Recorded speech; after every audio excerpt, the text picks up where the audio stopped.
विजयगढ़ में कलावती गुस्से में रणविजय के कमरे की ओर बढ़ रही थी।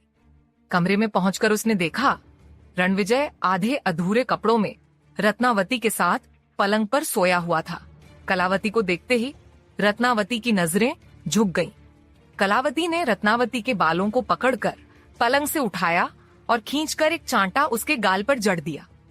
कलावती गुस्से में बोली, आज के बाद अगर तुम मुझे रणविजय के आस पास भी दिख गई तो मुझसे बुरा कोई नहीं होगा, ये गर्दन धड़ से अलग कर दूंगी। कहते हुए उसने गुस्से में एक और चांटा रत्नावती के गाल पर जड़ दिया और रत्नावती सिर झुकाकर वहां से चुपचाप चली गई। जैसे ही रत्नावती गई वैसे ही कलावती ने मेज पर से पानी का जग उठाया और उसे सीधा रणविजय के मुंह पर मार दिया।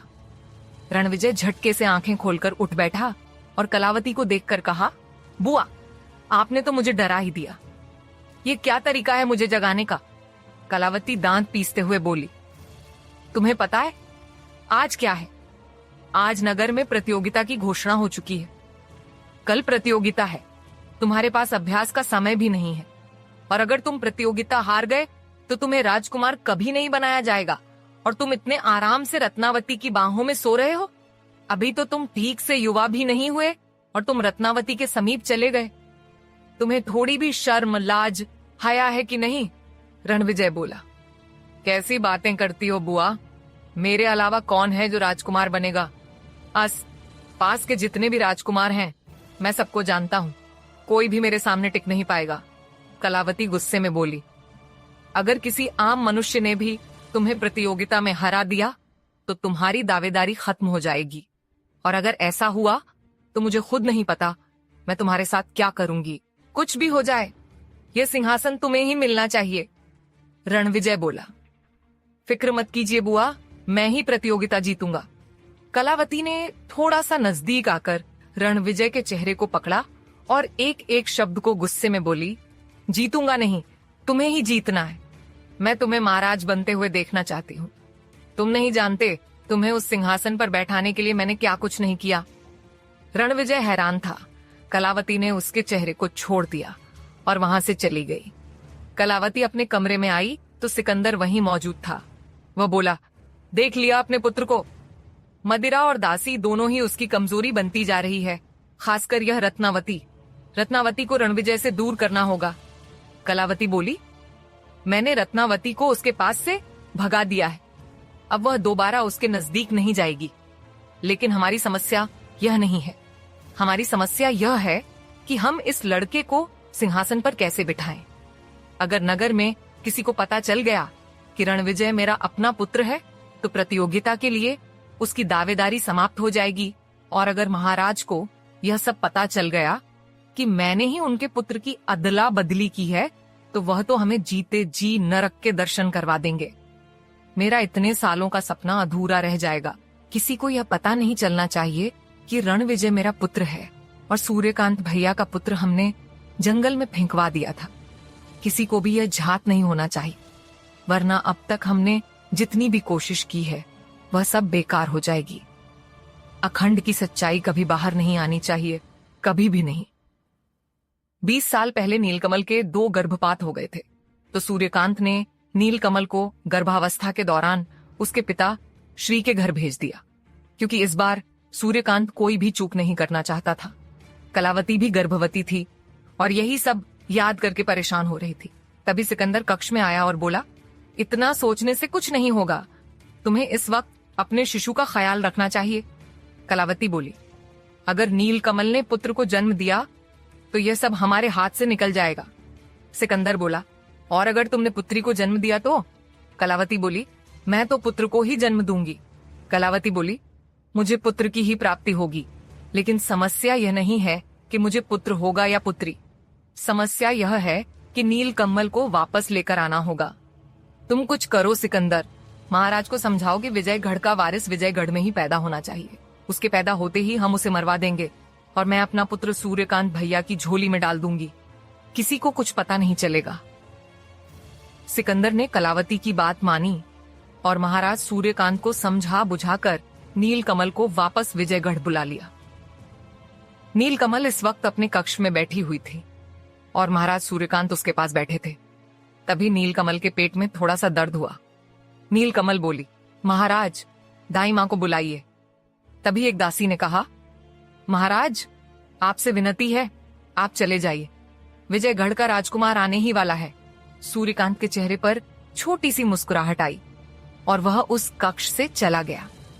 वहीं दूसरी तरफ कलावती को पता चल गया कि नीलकमल को प्रसव पीड़ा हो रही है। उसने जल्दी से दाई माँ को बुलाने का आदेश दिया।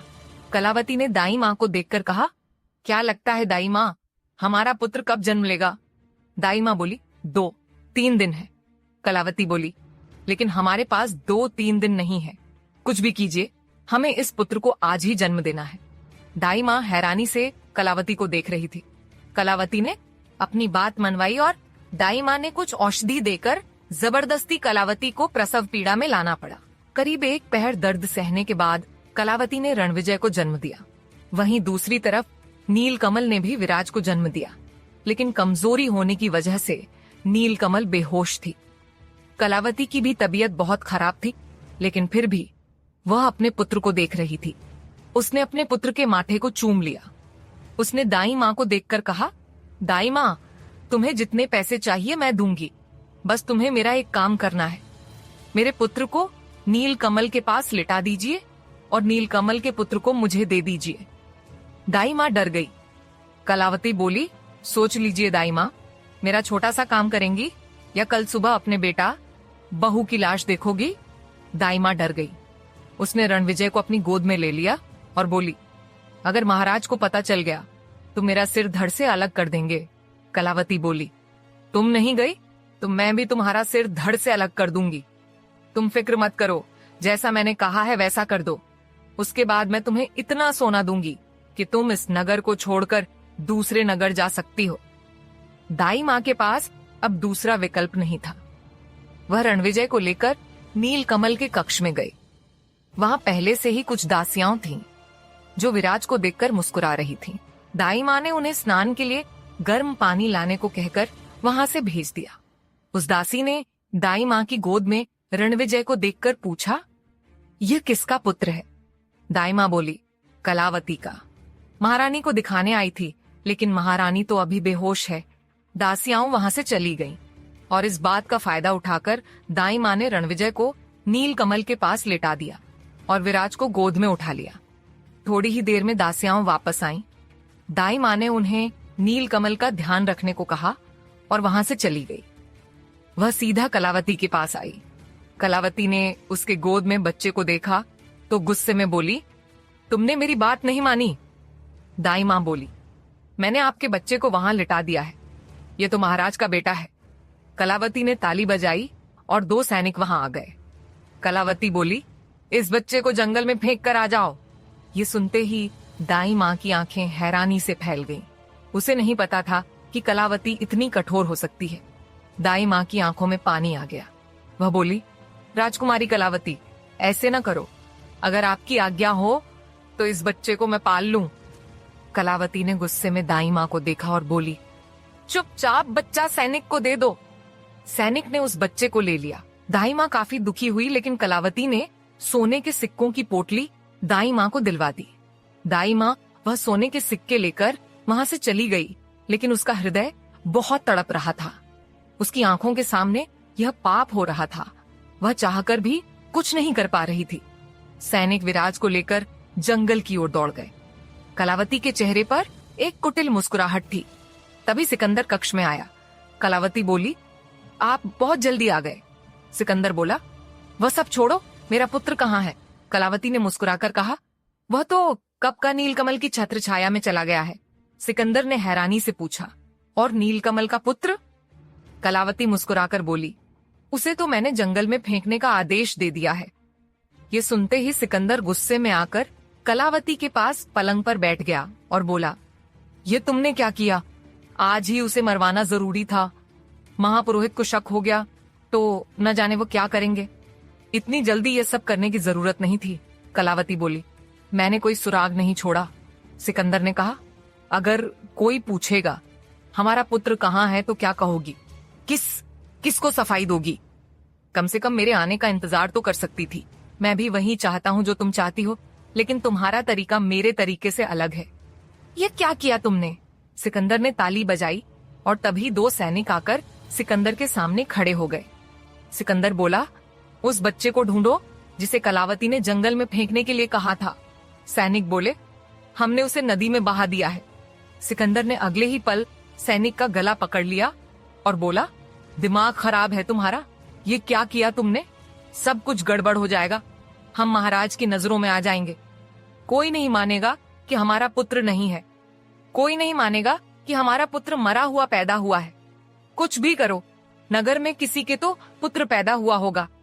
जिसका भी पुत्र आज पैदा हुआ हो उसे लेकर यहाँ आ जाओ।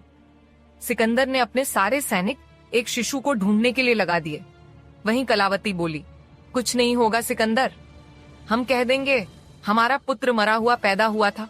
सिकंदर बोला, इतना आसान नहीं है कलावती, तुम बना बनाया खेल बिगाड़ दोगी।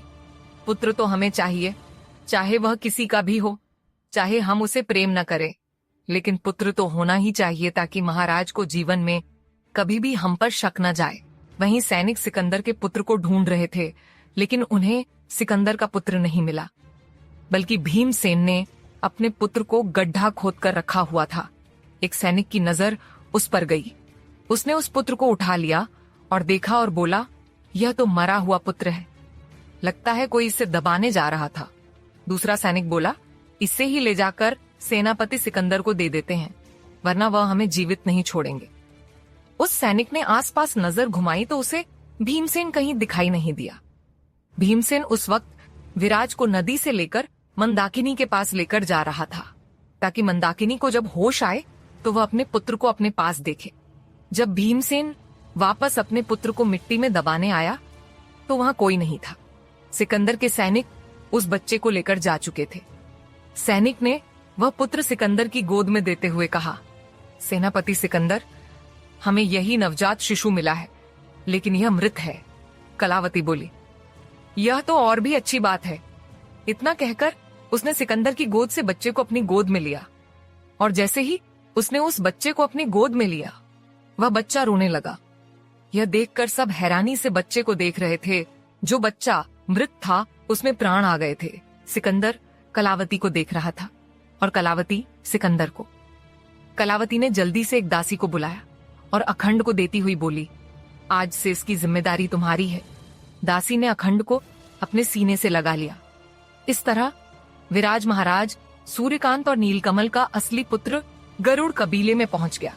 सम्राट विराज का सौतेला भाई था। अखंड भीमसेन का पुत्र, जो मृत पैदा हुआ था लेकिन जिंदा हो गया, रणविजय कलावती और सिकंदर का पुत्र को नीलकमल के पुत्र के रूप में पाला गया। कलावती यह सब सोच रही थी। वह बोली, मैंने बहुत त्याग किए हैं सेनापति सिकंदर, और अब मैं रणविजय की वजह से वह सारे त्याग खराब नहीं कर सकती। कुछ भी कीजिए, लेकिन रणविजय को समझाइए, मैं हर हालत में रणविजय को सिंहासन पर बैठना देखना चाहती हूँ। अगर ऐसा नहीं हुआ तो मेरी सारी योजनाएं विफल हो जाएंगी। सिकंदर बोला, तुम फिक्र मत करो, सब ठीक होगा। रात के समय कलावती महल की छत से नगर को देख रही थी। कलावती ने जब से होश संभाला था सिंहासन के ही ख्वाब देखे थे। बस नगर को देख रही थी और सोच रही थी कि उसका पुत्र रणविजय ही इस साम्राज्य का महाराज बनेगा। और तभी पीछे से रत्नवाती बोली, राजकुमारी कलावती, आप यहाँ क्या कर रही हैं?